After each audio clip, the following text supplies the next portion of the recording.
What's going on, everybody? Kevin Walsh back here in the studio. Another 2016 NFL Draft update. We are closing in. We are officially 2 weeks away, 14 days from the official draft.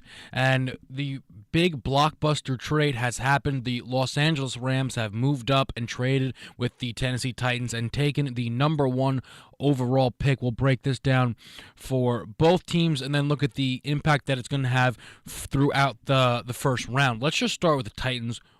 Great job. Everyone called it a king's ransom, and it certainly was. They got tons of picks. They now have 6 picks within that first 76 draft positions.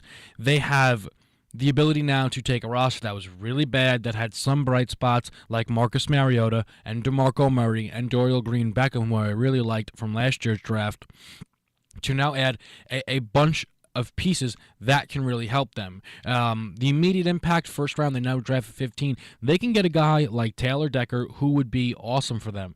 And there's some talks that moving Taylor Lewan might not be ideal, putting him at right tackle, because he's never been on that side. Well, Decker has been, so that could really work for them, and they still then get themselves another good offensive line piece. But what it allows them to do is draft best player available multiple times and get guys who can fall to them. For example, a Jalen Smith. Now, there were recent reports that Jalen's actually supposed to be healthy starting in the fall. Could be playing opening week, but that's coming from him, and that's probably, maybe in his eyes the best case scenario. But it doesn't seem like he's going to miss that entire 2016 season. So if he does fall into that second round with the 33rd overall pick, the Tennessee Titans can go and get him. And even if he doesn't play that year, that's okay. It's almost giving him a year to redshirt, get healthy. How good will the Titans be next season? Not sure, but they'll likely to probably pick within the top 5, at least the top 10 again, just looking at the landscape of the league. And they're going to be able then to get another big piece. And the timetable for this Titans team to go from rebuilding to contender has now sped up probably at least a year. It depends how well they can do in this draft, but when you have that many draft picks within a good range, the first 76 picks, you can really get a lot of talent, and there's going to be players that fall, and that's really going to be the key if the Titans will take a chance on a couple of these guys, maybe some guys that have off-field issues that fall. Let's say a Robert Kimdichie finds himself all the way back in the 3rd round. Do the Titans now say to themselves, risk is worth the reward, especially when you have just that many picks, that if you miss on one, it's okay because you have another 2 in the 3rd round that you can hit on. So love the move for the Titans. As good as Laramie Tunsil is as a left tackle prospect, this allows them to address a number of needs, and that's obviously what the Titans were going to have to do. They were not going to be contenders next year, and they can now really bulk up their roster, which they needed.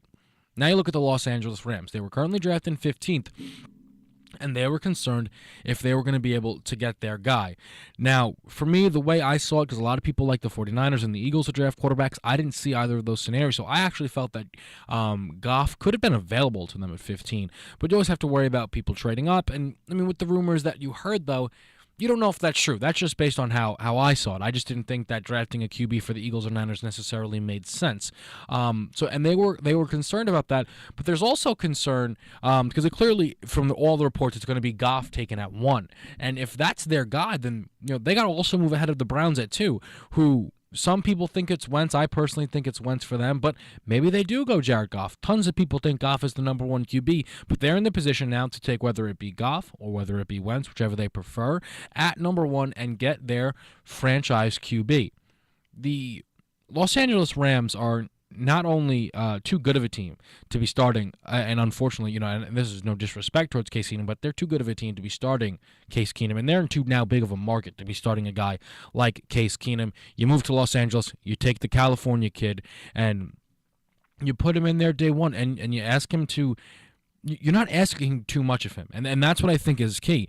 This is the best record a team has had drafting number 1 overall since the 1980 Cowboys when they traded with the Patriots, and they were also 7-9.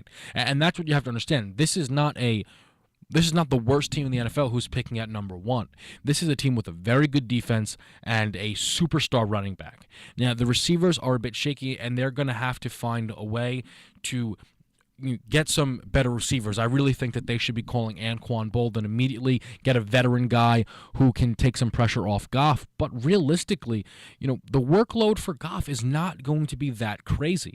They love giving Gurley the ball, as they should, and their defense is so good that they're not going to have to be scoring 28 points a game. That's just not going to be the case for the Los Angeles Rams. So the situation for Goff, if it is Wentz, it's Wentz, but I'm going to stick with Goff because that's what it seems like it's going to be. So the situation for Goff is ideal. The situation for the Rams is ideal, and this is a great trade for both sides if Goff can step in and be their guy, because now the Rams go from a Verge team, what can they do, to where if Goff really does perform, we're talking about playoff contenders, and with a defense like this, maybe could make a run at something, see how far they can go. And a division with the Cardinals and Seahawks that is pretty tough. You need someone like a Jared Goff who can really threaten these defenses through the air. It's a great move for the Rams. But now also you want to look at the top 10 and this first round even. How does this affect the draft? Well, first, it's now interesting to see what happens with the Chargers. Quarterbacks should be going 1 and 2. Do they still go Jalen Ramsey, or now do they go Laramie Tunsil? It's really going to be interesting to see which they prefer. The reason why it's interesting, because if they go Tunsil, then this kind of pushes everyone a bit. This is going to push everyone back a bit. Then you're probably going to see Jalen Ramsey go at 4 to the Cowboys as opposed to Joey Bosa. Now, picking at 5, let's say the Jaguars go with their beloved Miles Jack, who they seem to be so happy to have. You get Joey Bosa going to 6 for the Ravens. And if that's the guy who they like, then perfect. But let's just say they preferred DeForest Buckner.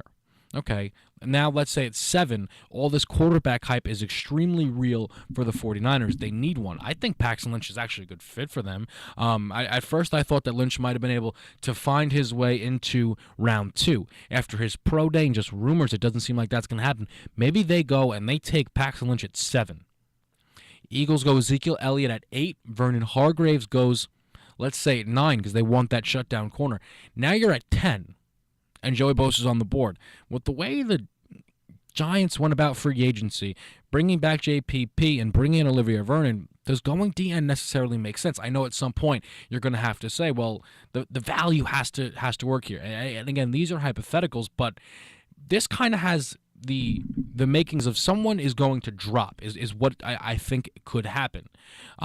It's not guaranteed, but it could happen. And the other thing to really watch on, though, is what other trades happen. Because if the Eagles are really serious about going up to get a quarterback, which I still, again, don't think necessarily makes sense considering they just signed and paid Sam Bradford and Chase Daniels to be their backup. Bradford to be a starter, Daniels to be the backup a month ago. Trading up all of that to now go to 2 to get a quarterback isn't necessarily the smartest move. Having those 3 guys now on there, unless they have somehow the opportunity to move Sam Bradford. And let's say the Rams were going to take on Sam Bradford in this trade to get the number 2 overall pick. Then maybe there's something interesting going on. But who knows if that's necessarily going to be the way it goes. But maybe the 49ers want to move up and see if they can get themselves Carson Wentz. Do they jump and take Paxton Lynch now? And is Lynch a top 10 guy? And then what does this mean for Connor Cook? Is he going to work himself into the first round? How early now is this going to push Cardell Jones up the board, Christian Hackenberg? So this is going to play a big role for the quarterbacks. It really can. And just overall, this likely now can cause someone to drop.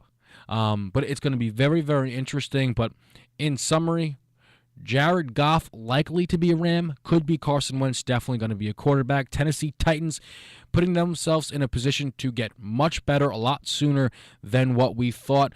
Coming up in the next few days, could be early as tomorrow, I'm going to release my brand new mock draft updated with this trade. I've been updating it along with the rumors that I've been hearing and things like that, trying to follow stuff from the respected reporters and those who cover the draft around the NFL. So I'm going to be dropping that pretty soon. Give it a thumbs up if you want to see that. And the more likes this gets, the quicker I will drop it. Comment down below, who do you think wins, Titans or Rams? Who won that trade? And also, who goes number one, Goff or Wentz?